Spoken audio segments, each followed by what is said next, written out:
الحمد لله رب العالمين والعاقبة للمتقين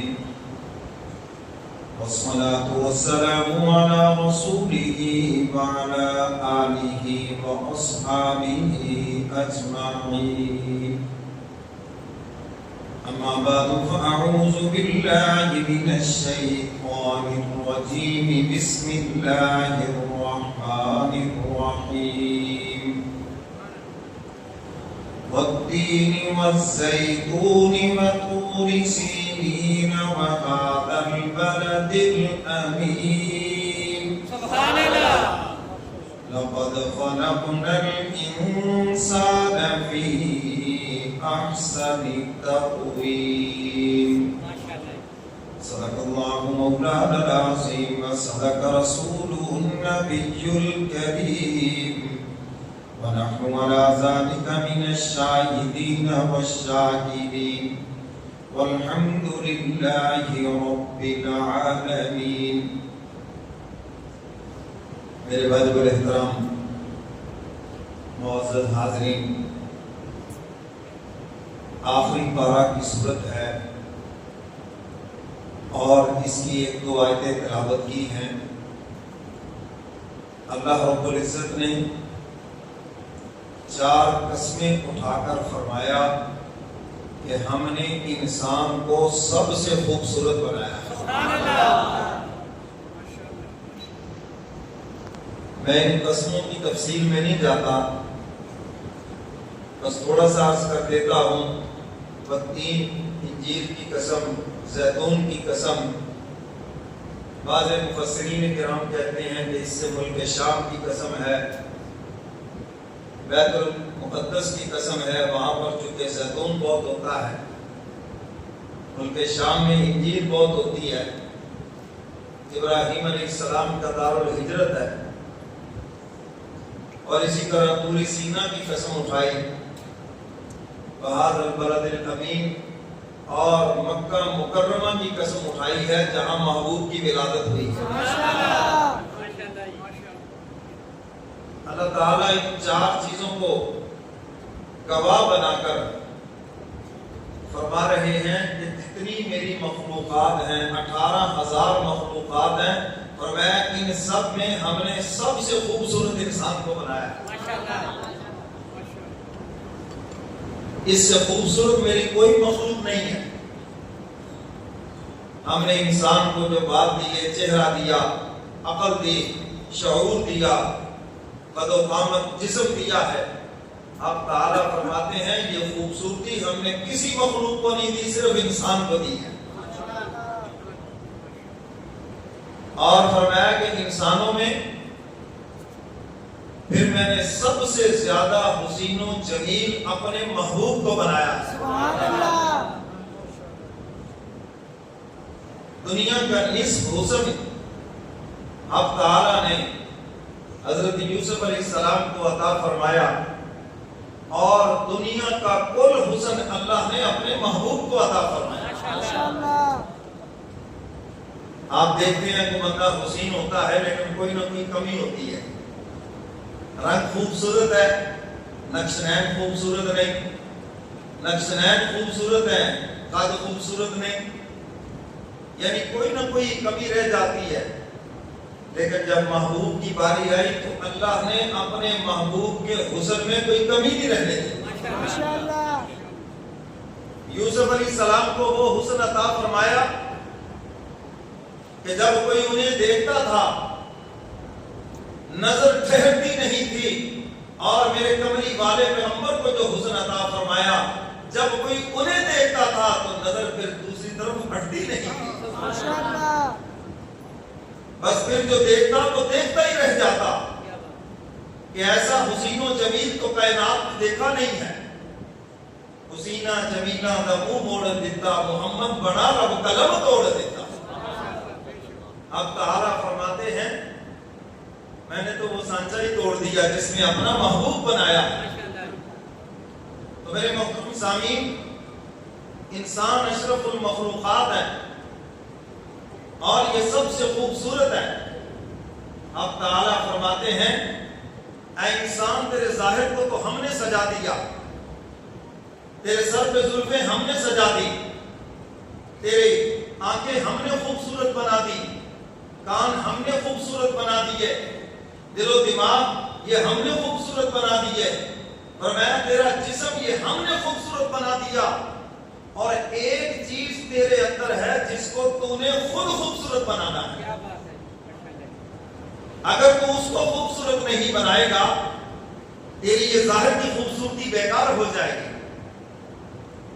اور جو چیز تیرے بس میں ہے، جو تیری ڈیوٹی ہے کہ تو اس کو خوبصورت بنائے، فرمایا وہ تیرا اپنا نفس ہے، یہ جو تیرے اندر ہے اس کو خوبصورت بنانا ہے، اور اگر اس کو خوبصورت نہیں بناؤ گے نہ دنیا میں تمہاری عزت ہوگی، نہ آخرت میں عزت ہوگی، اور نہ تمہاری ظاہری خوبصورتی کسی کام آئے گی۔ اچھا جب کوئی الٹے کام کرتا ہے کوئی نوجوان، کتنے لوگوں کو آپ نے یہ کہتے سنا ہے تیری شکل ویکھ کے سونی، کام ویکھتے رہے، یہ بات کرتے ہیں شکل ویکھ کے سونی تھے، کرتوت ویکھ۔ چلیے اس سے اور آگے میں دوسرے طریقے سے بھی عرض کرتا ہوں، شکل مومنہ تے کرتوت کافر، شکل تمہاری دیکھو مومنوں والی ہے، دینداروں والی ہے، اور تمہارے کرتوت کافروں والے ہیں۔ میرے محترم سامعین، آج کی اس نشست کے اندر میں یہی سمجھانا چاہتا ہوں، اللہ نے ہم سب کی ڈیوٹی لگائی ہے کہ اس نفس کو تم نے سنوارنا ہے، اس نفس کو تم نے لگام دینی ہے، فرمایا اپنے اندر کو تم نے خوبصورت بنانا ہے، باہر کو تو ہم نے خوبصورت بنا دیا، اور بنا کر پھر 4 قسمیں اٹھائی ہیں۔ اب تعالیٰ فرماتے ہیں کہ میں نے سب سے زیادہ خوبصورت انسان تجھے بنایا، قسمیں اٹھائی ہیں ہماری خوبصورتی پر، فرمایا کہ ایک چیز ہے جس کو خوبصورت تم نے بنانا ہے، فرشتوں سے بہتر ہے انسان ہونا، فرشتوں سے بہتر ہے انسان ہونا، مگر ہوتی ہے اس پہ محنت زیادہ، اور وہ یہی محنت ہے کہ جب تم اپنا اندر خوبصورت بنا لو گے تو فرشتوں سے بھی بہتر ہو جاؤ گے۔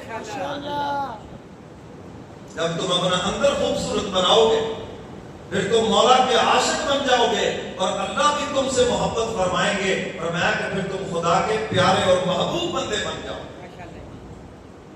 میرے محترم سامعین، یہ جو ہمارا نفس ہے اس کی مثال میرے پیر و مرشد دیا کرتے تھے، فرمایا یہ دیہاتوں میں تم دیکھتے ہو ایک آکاش بیل ہوتی ہے، یہ پیلی سی بیل ہوتی ہے جو زیادہ تر بیریوں کے اوپر ہوتی ہے، دیکھیے کبھی، اس کی جڑ کوئی نہیں ہے جی، اور یہ جو بیل ہے یہ پہلے درخت کو سکھاتی ہے پھر خود سوکھ جاتی ہے، کھانا پینا سارا اس کا اسی درخت کے ساتھ ہے، اسی کیکر کے ساتھ ہے، اسی بیری کے ساتھ ہے، لیکن یہ بیری کو سکھا دیتی ہے پھر بعد میں خود بھی سوکھ جاتی ہے، اور میں بالکل اسی طرح جو تمہارا نفس ہے اس کا کھانا پینا لذت راحت یہ سب تمہارے جسم کے ساتھ ہے، اور میں یہ پہلے تمہارے جسم کو جہنم میں دھکیلتا ہے اور پھر خود بھی جہنم میں چلا جاتا ہے،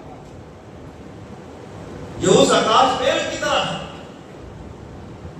تو میرے محترم سامعین، سمجھانے کے لیے کہتا ہوں یہ ہمارا دل ہے تاکہ بات سمجھ آ جائے، اگر اس دل کو نہیں سنوارو گے ظاہر کی خوبصورتی کسی کام نہیں آئے گی۔ ابو لہب کی ماں کہتی تھی میرا بیٹا ابو لہب، لہب کا معنی شعلہ ہے، اس کا چہرہ شعلے کی طرح چمکتا تھا، بڑے ناز سے کہتی تھی میرا بیٹا بڑا خوبصورت ہے، اس کے چہرے کے اوپر شعلہ چمکتا ہے، مگر میں اس خوبصورتی کو کیا کروں جو میرے کملی والے پیغمبر کو نہ پہچان سکے۔ قربان جاؤں اس بلال حبشی کے اوپر، قربان جاؤں سیافام اس حبشے کے غلام کے اوپر، باوجود ظاہری خوبصورتی نہیں ہے لیکن اندر کی خوبصورتی ایسی ہے کہ چلتا مکے کی گلیوں میں ہے اور اس کے چلنے کی آواز جنت کے محلات میں آ رہی ہے۔ یہ ہے اندر کی خوبصورتی۔ بلال حبشی کا خاندان نہیں مکے میں، کالے رنگ کے ہیں، موٹے ہونٹ ہیں، ظاہری خوبصورتی نہیں مگر اندر کے کتنے خوبصورت ہیں۔ حضور فرماتے ہیں معراج کی رات میں نے دیکھا مجھ سے قبل کو جنت میں چل رہا ہے، پوچھا جبریل امین یہ کون ہے؟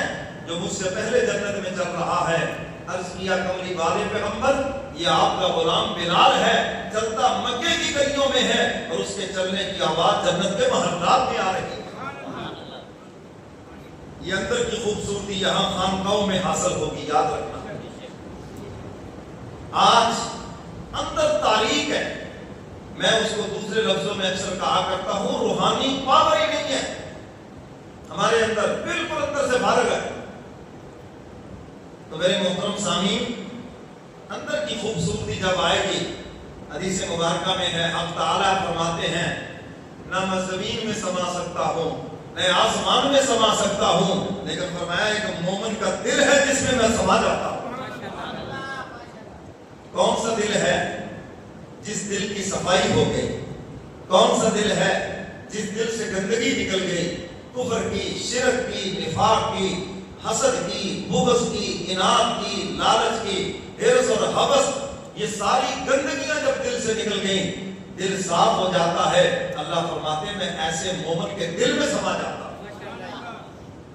خواجہ عزیز الحسن میسور رحمۃ اللہ علیہ نے ایسے تو نہیں کہا تھا ہر تمنا دل سے رخصت ہو گئی، نکل گئی ہر تمنا دل سے، حسن کی تمنا دل سے نکل گئی، دولت کی تمنا دل سے نکل گئی، عہدے کی تمنا دل سے نکل گئی، ناموری کی تمنا دل سے نکل گئی، بڑائی کی تمنا دل سے نکل گئی، ہر تمنا دل سے رخصت ہو گئی۔ اب تو آجا، اب تو خلوت ہو گئی، اب تو آجا مولا۔ جس کمرے میں گندگی ہو، آپ کہتے ہیں میں وہاں بیٹھ نہیں سکتا، بدبو آتی ہے، مجھے نیند نہیں آتی۔ جس دل کے اندر گندگی ہو، اللہ بھی اس دل کے اندر نہیں آتے، چاہے وہ گندگی دولت کی محبت کی ہو، چاہے وہ گندگی حسن کی ہو، چاہے وہ گندگی کسی عہدے کی محبت کی ہو، چاہے وہ گندگی مسلمان کی نفرت کی ہو، چاہے وہ گندگی حرص اور ہوس کی ہو، جیسی بھی گندگی ہے، جس دل میں گندگی ہے اللہ کبھی بھی اس دل میں نہیں آئیں گے۔ اور جس کا دل پاک اور صاف ہو گیا، چاہے وہ غریب ہے، چاہے وہ امیر ہے، چاہے وہ عالم ہے، چاہے وہ غیر عالم ہے، دین کے مسئلے نہیں بھی جانتا، چونکہ دل صاف ہو گیا، اللہ فرماتے ایسے مومن کے دل میں سما جاتا ہے۔ تو یہ بات سمجھ آئی کہ نہیں؟ تو میرے محترم سامعین، ظاہری طور پر تو اللہ کہتے ہم نے خوبصورت بنا دیا آپ کو، آپ سے زیادہ خوبصورت ہے ہی کوئی نہیں، مقابلہ حسن کوئی مخلوق آپ سے کر ہی نہیں سکتی۔ اچھا بھی انسانوں میں تو مقابلہ ہوتا ہے، عورتوں میں ہی ہوتا ہے، مردوں میں تو کم ہی ہوتا ہے مقابلہ حسن۔ کبھی کسی نے کہا کہ بھینس کا اور ایک انسان کا مقابلہ کرے سونا کیڑا ہے؟ بولو بھائی، ہرنی کا مقابلہ کرے خرگوش کو لے آئے، جتنے بھی جانور ہیں وہ کہے کہ جانوروں کا اور انسان کا مقابلہ کرتے کون خوبصورت ہے؟ آج تک نہ ہوا نہ قیامت تک ہوگا، اس لیے کہ ساری دنیا مانتی ہے کہ انسان سب سے خوبصورت ہے۔ تو ظاہری اعتبار سے اللہ فرماتے ہم نے آپ کو خوبصورت بنا دیا، اندر کو خوبصورت آپ نے بنانا یہ آپ کے اختیار میں ہے۔ میں آگے بتاؤں گا کہ اندر کیسے خوبصورت ہوتا ہے، 3 چیزیں بتائی ہیں، لیکن اس سے پہلے یہ بات سمجھا دوں۔ قرآن پاک میں فرمایا وَأَمَّا مَنْ خَافَ مَقَامَ رَبِّهِ وَنَهَى النَّفْسَ عَنِ الْهَوَىٰ۔ قرآن سن کے کہہ دو سبحان اللہ۔ اچھا ہمارے کچھ احباب یوں ہاتھ رکھ کے سوئے ہوئے ہیں، مجھے بیدار کافی آنکھ لگا لے، مجھے ذرا دل و جان سے سنیں تاکہ قرآن دل میں اترے، کوئی لمبی چوڑی تقریر نہیں۔ ہاں ہمارا چونکہ ٹائم بھی آج تھوڑا ہے، تھوڑے ٹائم کے اندر پوری بات آپ کو سمجھانی ہے۔ وَأَمَّا مَنْ خَافَ مَقَامَ رَبِّهِ وَنَهَى النَّفْسَ عَنِ الْهَوَىٰ۔ اب تعالیٰ فرماتے ہیں جو میرے سامنے کھڑا ہونے سے ڈر گیا اور اپنے نفس کو لگام چڑھا لی، خود پڑھ لینا جا کر، آخری پارہ ہے وَنَهَى النَّفْسَ عَنِ الْهَوَىٰ، وَنَهَى النَّفْسَ عَنِ الْهَوَىٰ، نفس کی خواہشات کو لگام چڑھا، نفس کنٹرول کر لیا، جس کی میں بات کر رہا ہوں۔ وَأَمَّا مَنْ خَافَ مَقَامَ رَبِّهِ وَنَهَى النَّفْسَ عَنِ الْهَوَىٰ، جس جس نے اپنے نفس کو لگام چڑھا لی، اب تعالیٰ نے خوشخبری سنائی ہے، فَإِنَّ الْجَنَّةَ هِيَ الْمَأْوَىٰ، فرمایا یہ ایسے خوش نصیب لوگ ہیں ان کا ٹھکانہ جنت کے اندر ہے۔ جنہوں نے نفس کو لگام چڑھا لی، فرمایا ایسے لوگوں کا ٹھکانہ جنت کے اندر ہے۔ اچھا آپ کہیں گے چلو اگر نہ لگام چڑھائیں گے تو پھر کیا ہو گیا؟ پہلے یہی بتا دوں تاکہ اور بھی زیادہ توجہ ہو جائے آپ کی ہے۔ اگر آپ اس نفس کو لگام نہیں چڑھائیں گے، دل کو کبر کا مرض ہے اور یہ ساتھ ہی لے جائیں، حسد کا مرض ہے یہ ساتھ ہی لے جائیں، ہے جی، بغض کا مرض ہے یہ ساتھ ہی لے جائیں، نفرت کا مرض ہے یہ ساتھ ہی لے جائیں، حرص کا مرض ہے یہ ساتھ ہی لے جائیں، ہے جی، اور اسی طرح حوث کا مرض ہے ساتھ ہی لے جائیں، لالچ اس کا مرض ہے ساتھ ہی لے جائیں، مسلمان کی نفرت دل میں ہے اور یہ چیزیں ساتھ ہی لے جائیں۔ لکھا ہے کہ جب یہ بندہ ان گناہوں کے ساتھ قبر میں جائے گا تو یہ سارے گناہ باہر نکل کر قبر میں برود بن کر پھٹیں گے اور پوری قبر کے اندر آگ ہی آگ ہو جائے گی، ہر طرف آگ ہی آگ پھیل جائے گی، یہ برود بن کر پھٹیں گے وہاں جا کے۔ حسد آگ کی شکل میں آئے گا، حدیث مبارکہ میں ہے، حاصل کی نیکیاں حسد ایسے کھا جاتا ہے جیسے آگ سوکھی لکڑی کو کھا جاتی ہے، ایسے تو نہیں فرمایا۔ یہ کتنا بڑا جرم ہے، نمازی ہے لیکن حاسد ہے، حاجی ہے لیکن حاسد ہے، دیندار ہے لیکن متکبر ہے، اپنے آپ کو نیک سمجھتا ہے، لوگوں کو گناہگار سمجھتا ہے۔ یہی تو وہ اندر کی بیماریاں ہیں، یہی تو وہ اندر کی غلاظت ہے۔ اگر اس غلاظت کے ساتھ چلا گیا، توبہ نہ کی اور ان کو نہ چھوڑا اور یہ گناہ کرتے کرتے مر گیا تو یہ قبر میں جا کے سارے برود بن کر پھٹیں گے۔ الا من اتى الله بقلب سلیم، اور اگر قلب سلیم بنا کر گیا، اندر کو پاکیزہ بنا کر گیا، تکبر سے پاک کر کے گیا، حسد سے پاک کر کے گیا، ان گناہوں سے پاک کر کے گیا، لکھا ہے کہ جب قبر میں جائے گا تو یہ خوشبو پھیلے گی اور جہاں تک اس کی نظر پڑے گی روشنی ہی روشنی ہو جائے گی، اور یہ خوشبو قبر سے نکل کر باہر جو گزرنے والے ہیں ان کو بھی آنے لگے۔ کتنے لوگوں کی قبروں سے خوشبو آئی کہ نہیں آئی بھائی؟ آپ نے دیکھا جی فلاں آدمی کی قبر سے خوشبو 3 دن تک جاری رہی، 2 دن تک جاری رہی۔ یہ خوشبو کس چیز کی ہے؟ یہ انہی نیک اعمال کی خوشبو ہے۔ یہ جو اپنا اندر پاکیزہ بنایا ہے، یہ جو اندر خوشبودار بنایا ہے، اس خوشبو کی وجہ سے قبر میں بھی خوشبو پھیلی ہے، اور قبر کے اوپر بھی جو لوگ آئے گزرنے والے ہیں انہوں نے بھی اس خوشبو کو سونگا اور سونگ کے کہنے لگے یہ دنیا کی خوشبو نہیں جنت کی خوشبو ہے۔ تو جی بات سمجھ آئی ہے کہ نہیں؟ اس لیے اس اندر کو پاکیزہ بنانا ضروری ہے، اندر کو پاکیزہ۔ تو ظاہری خوبصورتی تو اللہ نے سب کو عطا فرمائی، ظاہری طور پر تو ساری خوبصورت ہے۔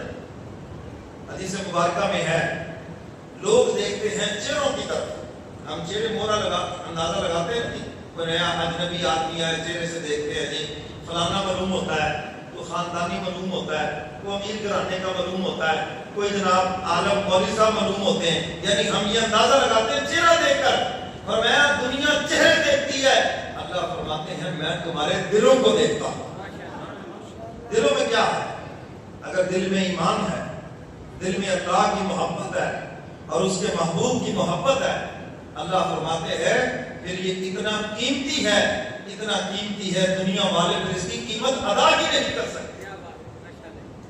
نماز جنازہ کے اندر آپ دیکھیں امام میت کے سامنے جب کھڑا ہوتا ہے تو سینے کے برابر یا دل کے برابر کھڑا ہوتا ہے، اس میں ایمان ہے اور اس کے اندر ہی نیک اعمال ہے۔ پیٹ کے برابر کھڑا نہیں ہوتا ہے، اس میں گندگی ہے، بہانہ ہے اس کے اندر۔ تو سینے کے برابر کھڑا ہوتا ہے، اس میں ایمان اور نیک اعمال ہے۔ یہ الگ بات ہے کہ بعضوں کے سینے پیٹ سے بھی زیادہ گندے ہیں، اتنی گندگی سینے کے اندر۔ میرے محترم سامعین، خانقاہوں کے اندر انہی چیزوں کی تیاری کرائی جاتی ہے، انہی بیماریوں کا علاج کیا جاتا ہے، اور یہ بیماریاں بھی ایسی ہیں کسی ڈاکٹر کے اسٹیتھوسکوپ میں بھی نہیں آئے گی، اس کے تھرمامیٹر میں بھی نہیں آئے گی۔ ایک دن ایک صاحب آ گئے، بلڈ پریشر جو ہے نا وہ بڑا ہائی رہتا ہے، کہتے جی میڈیسن بھی بڑی کھائی ہے اور دوائی بھی بڑی کھا رہا ہوں، علاج بھی بڑے، سب مجھے نہیں آتے، بلڈ پریشر بہت ہائی رہتا ہے۔ میں ان کی باتیں سنتا رہا تو میں نے کہا آئے کس لیے ہو؟ کہنے لگے کسی نے کہا کہ مولانا صاحب سے دم کروا لیں تو ٹھیک ہو جائیں گے۔ میں نے کہا دم سے پہلے کوئی یکدم ہو جائے تو وہ نہیں بہتر؟ کیا آپ کی بیماری کا علاج کرتے ہیں کہ آپ کو بیماری کیا ہے؟ میں نے ساری باتیں سننے کے بعد اس کو کہا کہ تمہیں ہے حسد کی بیماری، تم اپنے رشتہ دار کی یا کسی پڑوسی کی ترقی نہیں دیکھ سکتے، جس وجہ سے ٹینشن لیتے ہو، تمہاری شوگر بھی ہائی رہتی ہے، تمہارا بلڈ پریشر بھی ہائی رہتا ہے، ساری دنیا کے ڈاکٹروں کے پاس چلے جاؤ، ساری دنیا کے علاج کروا لو، نہ تمہاری شوگر کنٹرول ہوگی نہ بلڈ پریشر کنٹرول ہوگا، جب تک تمہاری اس روحانی بیماری کا علاج نہ ہو۔ جب تم حسد چھوڑو گے، دوسروں سے جلنا چھوڑو گے، انشاءاللہ تمہارا بلڈ پریشر بھی کنٹرول ہوگا، شوگر بھی کنٹرول ہو جائے گا۔ مجھے انہوں نے جیب سے پیسے نکال کر انعام دیا، واہ مولوی صاحب، جس بیماری کو ڈاکٹر نہ پکڑ سکا، نبض دیکھنے والا حکیم نہ پکڑ سکا، 2 منٹوں کے اندر آپ نے میری یہ بیماری پکڑ لی۔ واقعی میرے سامنے دکان ہے، اس کی دکان بڑی چلتی ہے اور میری دکان پہ گاہک نہیں آتے، میں سارا دن بیٹھا کرتا رہتا ہوں۔ میرے محترم سامعین، حسد سے نقصان کیا ہوا؟ جو گاہک آنے تھے وہ بھی رک گئے۔ میں نے کل بھی اپنی تربیتی نشست میں بھی یہ بات بتائی تھی کہ حسد کی وجہ سے بہت سی نعمتیں آپ ان سے محروم ہو گئے۔ آپ کے مقدر میں کار بھی ہے، کوٹھی بھی ہے، بنگلہ بھی ہے، بڑی نعمتیں ہیں آپ کے مقدر میں، لیکن آپ دوسروں سے جلتے ہیں، دوسروں پہ حسد کرتے ہیں۔ حسد کی بنیاد پر وہ ساری نعمتیں رکی ہوئی ہیں، اور جس دن یہ حسد چھوڑو گے، ساری کی ساری نعمتیں جگہ بات دیکھ رہے تمہاری جھولی بھی آ جائے گی۔ اور اگر حسد نہیں چھوڑو گے، ساری دنیا پھر لو، نہیں آئے گی وہ نعمتیں۔ اللہ کہتے ہیں کون ہوتا ہے تو میری تقسیم پہ اعتراض کرنے والا؟ کون ہے تو؟ میری مرضی جس پہ فضل کروں، تو کون ہے بیچ میں ٹانگ پھنسانے والا؟ ٹانگ پھنسائے گا، ہم تجھے یہ نعمتیں نہیں دیں گے، اور اگر یہ تیرے پاس نعمتیں ہیں، ایسی مجبوری ڈالیں کہ ساری ظاہر ہو جائے گی، بک جائے گی۔ شیطان کے پاس کتنا بڑا مقام تھا، آدم علیہ السلام پر حسد کیا، جس مقام پہ کھڑا تھا وہ بھی گیا، اور جو آدم کا مقام تھا آج تک اس کو نہیں ملا۔ فخرج انک رجیم، دفع ہو جا، ذلیل ہو کر نکل جا ہمارے دربار سے۔ تو حسد یہ شیطانی مرض ہے میرے محترم سامعین، اس لیے خانقاہوں کے اندر ان بیماریوں کا علاج کیا جاتا ہے۔ تو بھائی اندر کو پاکیزہ بنانے کے لیے سب سے پہلا کام اللہ سے دعا کرو۔ حدیث مبارکہ میں ہے، اللہم آتی نفسی تقواہا، اے اللہ میرے نفس کو تقوی عطا کر دے، اس کو پاکیزگی عطا کر دے۔ اللہ تعالیٰ سے دعا کریں۔ حکیم الامت مجدد ملت حضرت مولانا اشرف علی تھانوی رحمۃ اللہ علیہ فرماتے ہیں، یہ ہو ہی نہیں سکتا کہ کوئی اللہ سے دعا کرے کہ یا اللہ مجھے اندر سے پاکیزہ بنا دے، اور پھر اللہ اس کو اندر سے پاکیزہ نہ بنائے، یہ ہو ہی نہیں سکتا۔ فرمایا جس نے بھی دعا کی، یقیناً حق تعالیٰ اس کے اندر کو پاکیزہ بنائیں گے۔ جس نے بھی دعا کی، دامن پھیلایا کہ یا اللہ میرے اندر کو پاکیزہ بنا دے، فرمایا پہلا کام یہ کرو، تمہارا اندر پاکیزہ ہوگا۔ سمجھ گئے وہ بات کہ نہیں؟ تمہارا اندر پاکیزہ ہوگا جب تم اللہ سے دعا کرو گے۔ اور ہر انسان کو پتا ہوتا ہے کہ مجھے کون کون سی بیماری ہے، کہ مجھے پتا ہے کہ نہیں؟ ہر ایک کو پتا ہے نا، مجھے غصہ بہت آتا ہے جی، بہت سو کو پتا ہے نا جی، میں ذرا سی کو مجھے آ کے بات سنا دے، میں لوگوں کی باتوں میں آ جاؤں، پتا سب کو ہے، مجھے پتا ہے نہیں۔ وہ کیا کہا اکبر آلہ آبادی نے، ثواب کو کہا تو خوب جانتا ہوں اکبر، پر طبیعت ادھر جاتی نہیں ہے۔ پتا سب ہے، اچھے کاموں کا بھی پتا ہے، برے کاموں کا بھی پتا ہے، اور اپنا بھی پتا ہے سارا کا سارا کہ میرے اندر کیا کیا خامیاں ہیں، لیکن ہم اپنی خامیت دیکھنا نہیں چاہتے۔ حدیث مبارکہ میں آتا ہے جب اللہ بندے سے راضی ہوتے ہیں تو اس کو اس کی خامیوں کے پیچھے لگا دیتے ہیں، اور وہ اپنی خامیوں کی اصلاح کر لیتا ہے، اللہ سے توبہ کر لیتا ہے۔ اور فرمایا جب اللہ بندے سے ناراض ہوتے ہیں اس کو لوگوں کی خامیوں کے پیچھے لگا دیتے ہیں، اور وہ لوگوں کی خامیوں کو دیکھتا رہتا ہے، لوگوں کی خامیوں کے پیچھے لگا رہتا ہے، اور اس کو اپنے گناہوں سے توبہ کی توفیق ہی نہیں ملتی۔ لوگوں کے عیبوں کا نظر آنا یہ بذات خود ایک عیب ہے۔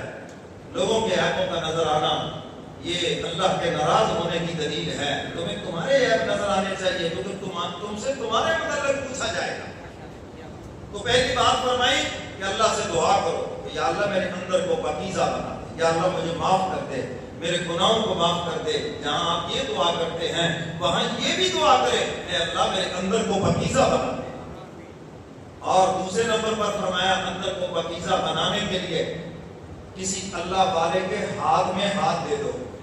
کسی اللہ والے کے ہاں اللہ والا ایک نمبر ہو، دو نمبر نہ ہو، دنیا بٹورنے والا نہ ہو، فراڈیا نہ ہو. داڑھی نہ موچے ساڑھے پیر صاحب کی تعریف سنو. پیر صاحب یہ داڑھی نہ موچ دے اس کو اگے کچھ نہ پوچھے. یہ کو معیار ہے. کیوں میں ادھر فقیر والی کے علاقے میں گیا تو وہاں بھی ایک پیر صاحب کا بورڈ لگا ہوا تھا. میں نے کہا دیکھے تو صحیح کیا تماشا ہے یہاں پر. اس نے سارے بال کاٹ رکھے تھے، بروٹے بھی سر کے، داڑھی ہاری مونچھے. میں نے کہا یہ کیا معاملہ ہے؟ کہنے لگا جی گول بٹول دے اللہ دے کول. چلو اسی پہ لوٹ رہا ہے وہ بیٹھا. تو فرمایا اللہ والا ایک نمبر ہو، مرشد کے پاس جائے. کیونکہ حضرت تھانوی رحمۃ اللہ علیہ کے پاس ایک مولانا صاحب آ گئے نا عالم دین. حضرت نے جب فرمایا کہ بھائی تزکیہ کے لیے کوئی اللہ والے کے ساتھ ہاتھ جوڑ لیں، تو کہنے لگا جی 9 سال کتابیں پڑھی ہیں، سارا کچھ تو پڑھ لیا ہے، اب کیا ضرورت ہے؟ اب چونکہ وہ مولوی تھے تو مولویوں کی زبان میں جواب دیا. شاید آپ کو سمجھنا ہے، علماء مفتیان کرام تو سمجھیں گے. فرمایا یہ جو تزکیہ ہے یہ فعل لازم ہے یا فعل متعدی؟ کہنے لگے ہے تو فعل متعدی. فرمایا فعل متعدی میں تو 2 بندے ہوتے ہیں. جیسے مارنا، ایک مارنے والا ہوتا ہے، ایک مار کھانے والا ہوتا ہے. یہ تھوڑی ہوتا ہے کہ ہوا میں ڈنڈا مارا اور کہے کہ میں نے مارا ہے. یہی کہے گا فلانے کو میں نے مارا ہے. جس نے مارا ہے ایک وہ ہو گیا اور جس نے مار کھائی ہے دوسرا وہ ہو گیا. تو فرمایا مزکی کے لیے مزکا کی ضرورت ہے. ہاں جی مزکا کے لیے مزکی کی ضرورت ہے. ہاں جی مربے کے لیے جی مربی کی ضرورت ہے. پھر ہی مربع بنے گا یا خود بخود مربع بن جائے گا؟ بھائی بنانے والے جب بنائے گا تو بنے گا. تو فرمایا تزکیہ کے لیے کسی اللہ والے کی ضرورت ہے جو تمہارا تزکیہ کرے، جو تمہیں اندر سے صاف کرے. اگر کسی کی کڈنی میں پرابلم ہو، کڈنی میں پتھری ہو، وہ اپنا آپریشن ڈاکٹر ہو کر بھی نہیں کر سکتا. جو جی کر سکتا ہے؟ ہمارے پاس ماشاءاللہ کوالیفائڈ ڈاکٹر عباس صاحب تشریف رکھتے ہیں. ہمارے شہر کے بہت نامور ڈاکٹر ہیں. اللہ نے ان کے ہاتھ میں بڑی شفا رکھی ہے. میرے بھی چونکہ میرے بھی فیملی ڈاکٹر ہیں. تو کوئی ڈاکٹر اپنی کڈنی کا آپریشن نہیں کر سکتا. اس کو آپریشن کروانے کے لیے دوسرے ڈاکٹر کے پاس جانا پڑے گا یا نہیں جانا پڑے گا؟ بولو بھائی. اگر وہ کہے نہیں جناب میں تو خود ہی ڈاکٹر ہوں تو گولی شولی تو کھا لے گا، لیکن جب آپریشن کی بات آئے گی تو پھر کسی دوسرے ڈاکٹر کے پاس جانا پڑے گا. مجھے ایسے ہے یا نہیں؟ تو بھائی اسی طرح جب انسان کو یہ روحانی مرضیں لگی ہیں تو اس کے لیے کسی روحانی معالج کے پاس جانا پڑے گا جو اس کا علاج کرے گا، اندر سے تکبر نکالے گا، حسد نکالے گا، بغض نکالے گا. یہ ساری چیزیں اس کے اندر سے نکالے گا اور پھر جا کر یہ اندر سے پاکیزہ انسان بنے گا. حضرات صحابہ کرام اسلام لانے سے قبل کیا حالت تھی؟ ابھی جلندری مرحوم نے کیا کہا؟ کبھی پانی پینے پلانے پہ جھگڑا، کبھی گھوڑے آگے بڑھانے پہ جھگڑا. یوں ہی رہتی تھی تکرار ان میں، یوں ہی چلتی تھی تلوار ان میں. چھوٹی چھوٹی باتوں پہ لڑائی ہوتی، ہزار ہزار آدمی مر جاتے، سال ہر سال لڑائی رہتی. لیکن جب حضور علیہ الصلوۃ والسلام نے تربیت فرمائی، اب وہی ایک دوسرے پہ جان دینے لگے، وہی ایک دوسرے پہ قربان ہونے لگے. تو میرے محترم سامعین، کسی اللہ والے کے پاس جانا ضروری ہے. بہت سے لوگ اس غلط فہمی کا شکار ہیں، نماز روزہ ہی کافی ہے، نماز روزہ ہی کافی ہے. خالی نماز روزے سے تزکیہ نفس کبھی نہیں ہو سکتا. خالی عبادت سے، اگر خالی عبادت سے اندر پاک ہوتا تو شیطان کا ہو جاتا جس نے دنیا کے چپے چپے پہ عبادت کی ہے. سمجھ آ رہی ہے بات کریں؟ تو میرے محترم سامعین، حضرات صحابہ کرام سے بڑا کون ہے؟ حضور علیہ الصلوۃ والسلام نے ان کا تزکیہ فرمایا، ان کے اندر کو پاکیزہ بنایا. حضور ڈانٹ ڈپٹ بھی فرماتے تھے، بلکہ ایک صحابی کو تو حضور نے رسیوں سے مارا بھی تھا. حضور ان کے بارے میں تشریف فرما تھے، ایک صحابی تشریف لائے، حضور نے ان کو مارا. ایک دن حضور نے فرمایا بھائی جس کے ساتھ میں نے کوئی زیادتی کی ہو، کوئی لینا دینا ہو، یہی لے لو، بھائی قیامت کے دن حساب نہ لینا. اب وہ اٹھ کے کھڑے ہو گئے. انہوں نے کہا یا رسول اللہ آپ نے مجھے مارا تھا، میں نے تو انتقام لینا ہے. حضور نے فرمایا لے لو. اب صحابہ ان کے پاؤں کو پکڑ رہے ہیں، منع کر رہے ہیں، یا کیا کر رہے ہو، چھوڑو یا. یہ کہتے نہیں جی میں نے تو بدلہ لینا ہے. آگے حضور کے پاس، یا رسول اللہ میری کمر ننگی تھی جب میں آپ کے پاس گیا، آپ بھی اپنی کمر مبارک ننگی کریں. ہیں جی حضور علیہ السلام نے سبق دیا ہے امت کو، اپنے معاملات کو دنیا میں نپٹا کے جاؤ. ہمارے ہاں تو فوجی پہ اعلان ہوتا ہے جی لینا دینا ہو فلانا فلانا، وہ پیچھے فلانے موجود ہے، پر یہ سب جمع تفریق ہے. اصل وہی ہے جو خود لے کے جاؤ گے. وہ پیسے لینے کے لیے تو کہہ دیتے ہیں ہاں جی دے دیں، لیکن اگر آپ کہیں جی ہمیں لینے ہیں، لکھے نہ دیکھے نہیں، میں سے دیکھا بھی کوئی نہیں ہے جی، پھر بڑی مشکل سے ملیں گے الا ماشاءاللہ. خیر حضور علیہ السلام نے کمر مبارک سے مجمع کے سامنے کرتا ہٹا دیا، فرمایا لو انتقام لے لو. اب انہوں نے کیا کیا، حضور کے یہاں جو مہر نبوت ہے اس کو بوسہ دیا اور عرض کیا اللہ کے محبوب بدلا ہو گیا. میرے محترم سامعین، حضور تربیت فرماتے تھے، ڈانٹتے بھی تھے. حضرت تھانوی رحمۃ اللہ علیہ فرماتے ہیں مرشد وہ نہیں ہے جو صرف وظیفے بتا دے، ہے فرمایا مرشد وہ ہے جو صاحب فن ہو، جو تکبر کو، حسد کو، بغض کو جانتا بھی ہو، ان کا علاج بھی جانتا ہو. بہت سارے پیر وہ صرف وظیفے بتاتے اور کچھ بھی نہیں، مرید ہو گئے، جنت کا ٹکٹ مل گیا اور کچھ بھی نہیں. جب تک ان کی صحبت میں نہیں جاؤ گے ڈانٹ ڈپٹ نہیں پڑے گی. جیسے حضرات صحابہ کرام کی حضور نے تربیت فرمائی، اور جب صحابہ کی تربیت ہو گئی اللہ نے پھر ان کے دلوں کا امتحان لیا. اللہ نے ان کی نمازوں کا امتحان نہیں لیا، اللہ نے صحابہ کے حج کا امتحان نہیں لیا، اللہ نے صحابہ کے صدقہ خیرات کا امتحان نہیں لیا، اللہ نے صحابہ کی عبادتوں کا امتحان نہیں لیا، بلکہ سورہ حجرات میں فرمایا کہ ہم نے تو صحابہ کے دلوں کا امتحان لیا. فرمایا اولئک الذین امتحن اللہ قلوبہم للتقوی. اب تعالیٰ فرماتے ہیں میں نے محبوب کی جماعت کا امتحان لیا. اے الہ العالمین کس چیز کا امتحان لیا؟ فرمایا قلوبہم، دلوں کا امتحان لیا، تاکہ 1400 سال کے بعد کوئی یہ نہ کہے حضرات صحابہ کرام تو اوپر سے ایمان لائے تھے، اندر سے ایمان نہیں لائے تھے. حق تعالیٰ فرماتے ہیں ان کی باتوں میں نہ آنا، تمہارا رب بتا رہا ہے کہ میں نے صحابہ کے دلوں کا امتحان لیا ہے. اے الہ العالمین دل میں کس مضمون کا امتحان لیا؟ فرمایا تقوی، ہم نے تقوی کے مضمون کا امتحان لیا.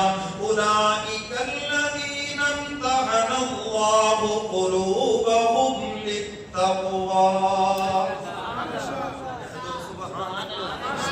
ساتھ ہی کہہ دو ماشاءاللہ.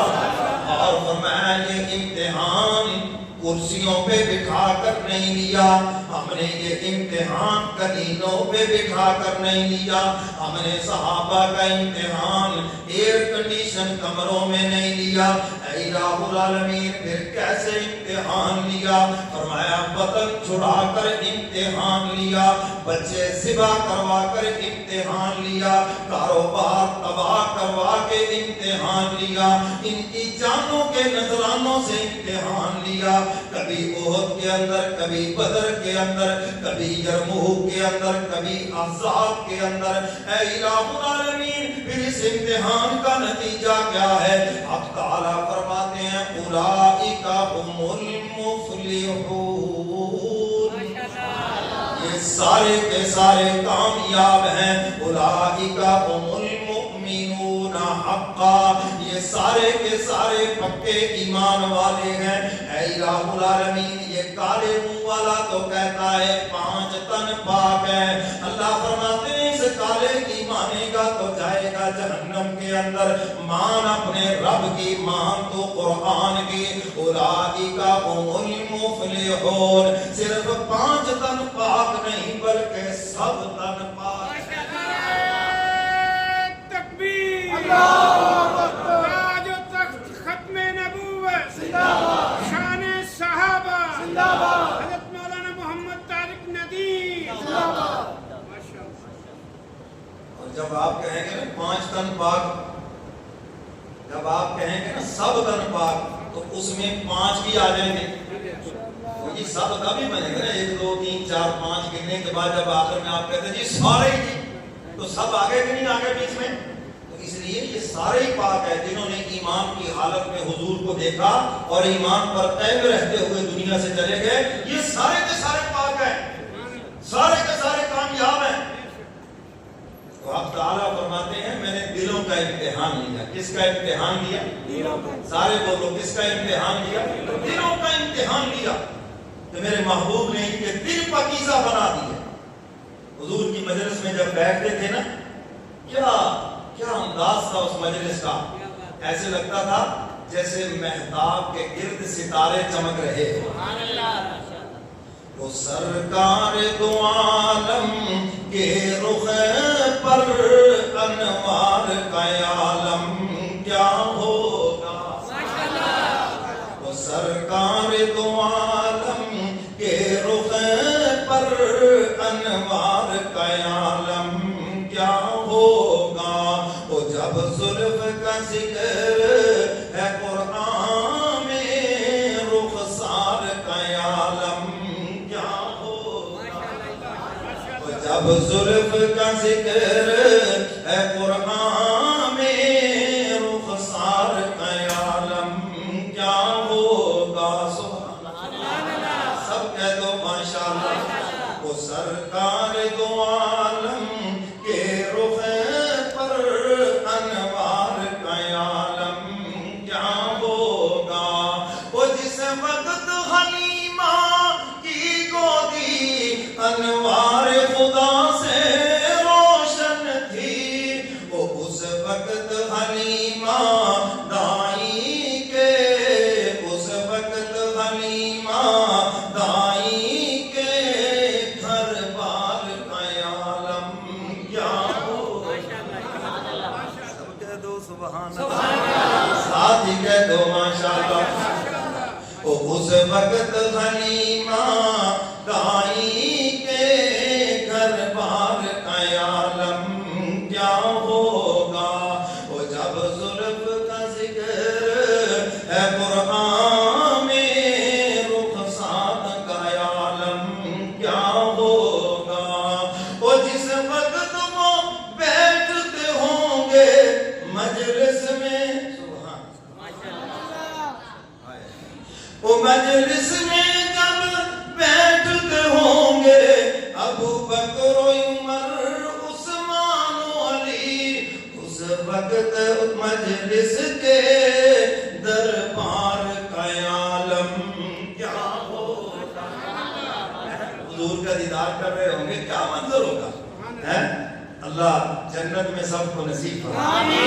اس مبارکہ میں آتا نا ایک دن حضور اپنی امتیوں کی جنت میں آئیں گے اور حضور اپنا دیدار کروائیں گے. تو میرے محترم سامعین، گرمی بھی ہے اور تھوڑا سا ٹائم بھی اوپر ہو گیا، تو ہم بات کو سمیٹنے کی طرف آئیں. تو فرمایا کہ کسی کو اپنا مربی بنا دو، ہاں تو پھر تمہارا اندر پاکیزہ ہوگا. جس طرح حضور علیہ السلام کے ارشادات، حضور کی توجہات اور آپ کے فرمودات، اور اسی طرح آپ کی نورانی مجلس کی وجہ سے حضرات صحابہ کرام پاک ہوئے، نورانی صحبت کی وجہ سے حضرات صحابہ کرام پاک ہوئے. بالکل اسی طرح جب تم بھی کسی اللہ والے کی مجلس کو لازم پکڑو گے تو اس کی مجلس کی وجہ سے انشاءاللہ تمہارے دل بھی پاکیزہ ہو جائیں گے. اور میرے محترم سامعین، اگر کوئی کہے کہ میں کتابیں پڑھ کے دل پاکیزہ کر لوں، میں صرف عبادت سے کہوں کہ جناب تکبر نکل جائے تو یہ غلط فہمی ہے. عبادت سے تکبر نہیں نکلے گا بلکہ ہو سکتا ہے اور زیادہ ہو جائے. حضرت تھانوی رحمۃ اللہ علیہ فرماتے ہیں نیکی کرنا فرض ہے اور اپنے آپ کو نیک سمجھنا حرام ہے. اپنے آپ کو نیک سمجھنا اور لوگوں کو نیک سمجھنا عین عبادت ہے اور ثواب ہے.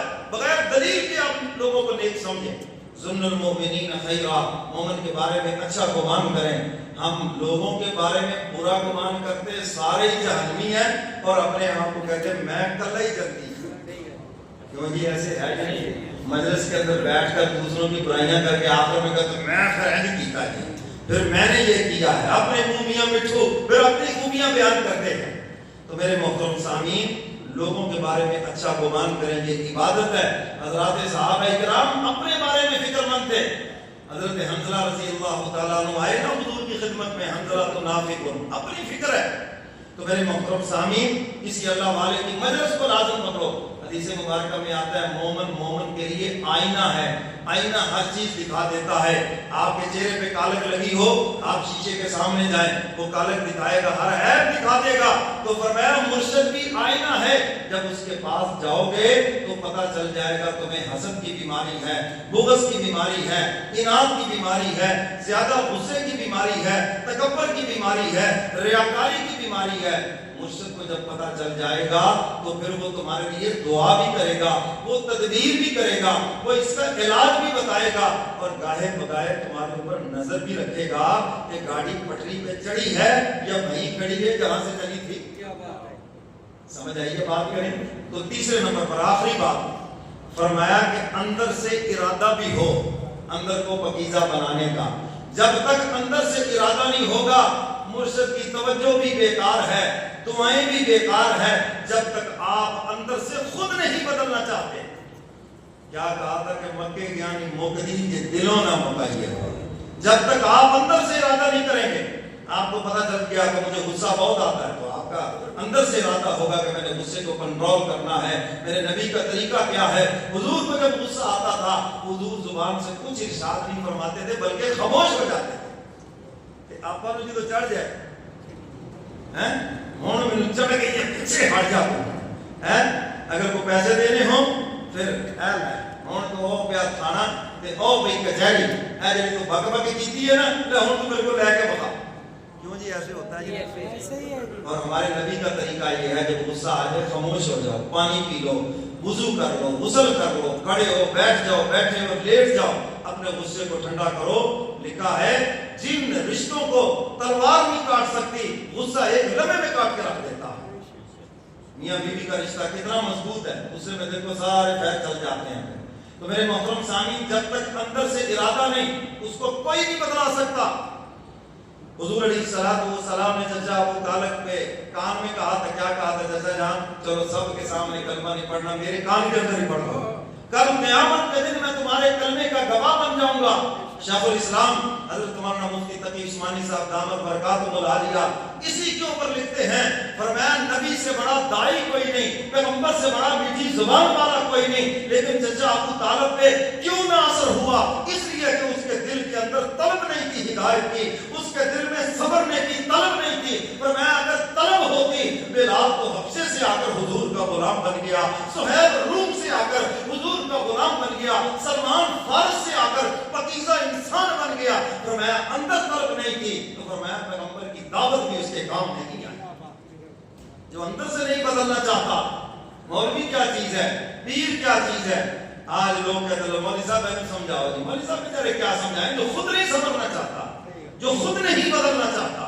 تو فرمایا جب تک اندر سے ارادہ نہ ہو سنورنے کا، جب تک اندر سے ارادہ نہ ہو بدلنے کا، تو فرمایا اس وقت تک کوئی تدبیر کام نہیں آئے گی۔ سارا مجمع بیٹھا ہے، آج یہ اندر سے عہد کر کے اٹھے، میں اپنے اندر سے تکبر کو نکالوں گا، میں اپنے اندر سے حسد کو نکالوں گا، میں اپنے اندر سے بغض کو نکالوں گا، میں اپنے اندر سے مسلمان کی نفرت کو نکالوں گا، میں اپنے اندر سے حرص اور ہوس اس کو نکالوں گا، دولت کا بیجا لالچ، حلال و حرام کی جو تمیز ختم ہو گئی، میں نکالوں گا ان چیزوں کو اپنے اندر سے، اور میں کسی اللہ والے کے ساتھ ضرور جڑوں گا۔ کہو انشاءاللہ۔ اہل حق کا جو بھی ہو، جس سے آپ کی مناسبت ہے، بس آپ اس کے ساتھ جڑ جائیں اور اس کے پاس آنا جانا رکھیں، اور اس مجلس کے اندر جائیں جو خاص مریدین کے لیے ہے، جہاں اس کی اصلاح ہوتی ہے، جہاں ڈانٹ ڈپٹ ہوتی ہے۔ بعض مرید ہو جاتے ہیں لیکن آئیں گے مجمع کے اندر، مجمع میں تمہاری اصلاح کیا کرے بھائی؟ مرید ہو گئے جلسے میں آئیں گے، جی جمعہ کے اجتماع میں آئیں گے، ٹھیک ہے بیان سننے کا فائدہ ہوگا، لیکن آپریشن تھیٹر میں جاؤ گے تو گندگی اندر سے نکلے گی۔ کیوں جی؟ کبھی کسی ڈاکٹر نے کہا کہ میرے کلینک میں آپریشن کرتے نہیں جی، آپریشن تھیٹر میں لے کے چلو اس کو، وہاں اس کا آپریشن ہوگا۔ تو بھائی ان روحانی بیماریوں کا آپریشن بھی خانقاہ کے اندر ہے۔ جب وہاں آؤ گے تو ظاہری بات ہے وہ طریقہ بھی بتائے گا، دعا بھی کرے گا، اور آپ کو بتائے گا کہ آپ اس بیماری میں مبتلا ہیں تو اس کا علاج بھی بتائے گا آپ کو۔ تو میرے محترم سامعین، اگر انسان اللہ والوں کے پاس نہیں جائے گا، دیکھو ان کا تو کوئی قصور نہیں، ان کا تو کوئی نقصان ہے، نقصان اپنا ہی نہیں۔ اگر لوگوں نے نبیوں کی بات نہیں مانی تو نبی ناکام نہیں ہوئے، نبی تو کامیاب ہو گئے۔ ناکام وہ لوگ ہوئے جنہوں نے نبیوں کی بات نہیں مانی، وہ لوگ ناکام ہوئے۔ تو میرے محترم سامعین، حق تعالیٰ فرماتے ہیں 4 قسمیں اٹھا کر، اے انسان ہم نے تجھے سب سے خوبصورت بنایا، لقد خلقنا الانسان فی احسن تقویم، ہم نے انسان کو سب سے خوبصورت بنایا۔ اے انسان تیرے ظاہر کو ہم نے سنوار دیا ہے، ایک چیز کا اختیار تجھے دیا ہے اور وہ تیرے پاس ہے، تیرے اندر ہے، وہ تیرا نفس ہے، اور میں اس کو تو نے سنوارنا ہے۔ اور جب تیرا نفس سمجھ جائے گا، اللہ فرماتے ہیں پھر تیری باتوں میں ہم تاثیر پیدا کر دیں گے، پھر بادشاہ بھی تیری بات سنے گا، فقیر بھی تیری بات سنے گا، پڑھے لکھے بھی تیری بات سنیں گے، ان پڑھ بھی تیری بات سنیں گے، علماء بھی سنیں گے، غیر علماء بھی سنیں گے، فرمایا سب کے دلوں پہ جا کے تیری بات اثر کرے گی، کیونکہ تیرا اپنا دل پاکیزہ ہو گیا ہے۔ اب اس سے ایسی روحانی روشنیاں نکلتی ہیں کہ جو تیرے قریب ہوتے ہیں ان کے دل بھی منور ہو جاتے ہیں۔ سمجھ آئیے بات کریں؟ تو میرے محترم سامعین، آج کی اس گفتگو کے اندر اسی بات کو جو میں نے شروع سے آپ حضرات کے سامنے رکھی کہ اندر کو پاکیزہ بنانا، اور اندر کی جو بیماریاں ہیں وہ بھی آپ کو بتائی ہیں، ان کو معمولی نہ سمجھنا۔ بس ایک حدیث سنا کے بعد ختم کرتا ہوں۔ فرمایا جس کے دل میں ایک رائی کے دانے کے برابر تکبر ہے، رائی سرسوں کے دانے کو کہتے ہیں، وہ حاجی بھی ہے، 5 وقت کا نمازی بھی ہے، صدقہ خیرات بھی دیتا ہے، ہر عبادت کرتا ہے، ساری دنیا اس کو نیک کہتی ہے، یہاں تک کہ وہ عالم دین بھی ہے، وہ مفتی بھی ہے، لیکن فرمایا اگر اس کے دل میں ایک رائی کے دانے کے برابر بھی تکبر ہے، جنت میں جانا تو دور کی بات ہے۔ فرمایا ایسا بندہ جنت کی خوشبو بھی نہیں سونگے گا۔ یہ اللہ کے نبی کا فرمان ہے، اور آج یہ بیماریاں ہمیں لگی ہوئی ہے۔ میرے محترم سامعین، اس کو معمولی نہ سمجھنا، ان بیماریوں کو یہاں سے نکال کے جانا۔ اللہ مجھے اور آپ کو قرآن و سنت پہ عمل کی توفیق عطا فرمائے۔ وآخر